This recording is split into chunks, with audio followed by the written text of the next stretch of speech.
Joining us now, Steve Grasso, contributor, CEO of Grasso Global, somebody I will see on Fast Money tonight. That is correct. Looking forward to it. We're both going to schlep into New York after this show. It didn't look like the Federal Reserve hit the panic button. They did, and you wanted to check a box. And you know, there were dissents last time around. We had Bowman and Waller. They didn't dissent this time. They didn't dissent this time, but that was the first time last time in 30 years that there were dissents. So I think this time they didn't want to dissent because they already got their quarter point. They said their piece. And they got a quarter point. They were looking for a quarter point. The environment changed. And then we had Stephen Myron. He dissented. So we do have someone who wants 5 cuts. We do have others that were happy with the 25 basis point cut.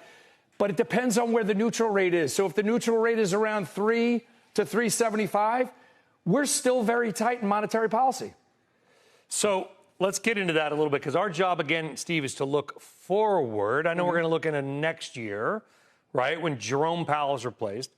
No dissent because Bowman and Waller, to your point, got their one quarter percentage point cut. Right. Stephen Myron wanted to cut the Fed funds rate by 0.5%. He was way out there to this point. Right. But you're talking about a guy that might become the chair of the Federal Reserve, or someone like him could become the chair of the Federal Reserve.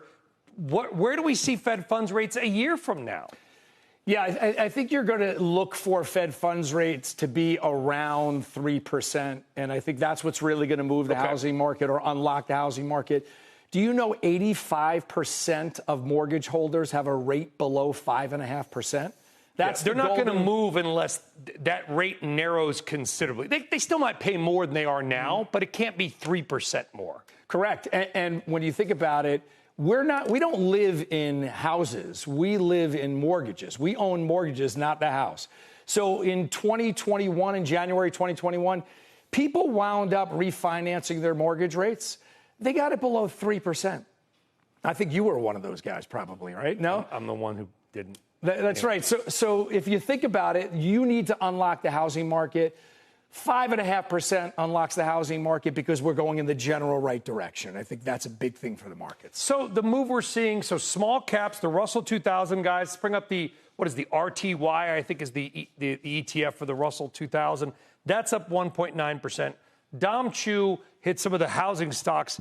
And it's interesting because like the Lennars and the D.H. Hortons of the world, they're moving up a little bit today, even though bond yields aren't moving down. You're saying it sounds like, because, again, the market's looking out 6 to 9 months. The market always prices 6 to 8 months ahead of what we're seeing now. So everything that we're seeing, everything in the market, they're already pricing stuff that we have no idea what is coming down the pike. Think about the Russell, though. 40% of the Russell is unprofitable. That means that they rely on interest rates. That means they rely on variable rates. That is their margin. That is their margins. So if you think those things are going to do better, think about tech investment. Those will do better. Consumer discretionaries, your Best Buys, your Home Depots, Ford, GM, anything that you will finance will do better with lower rates, obviously.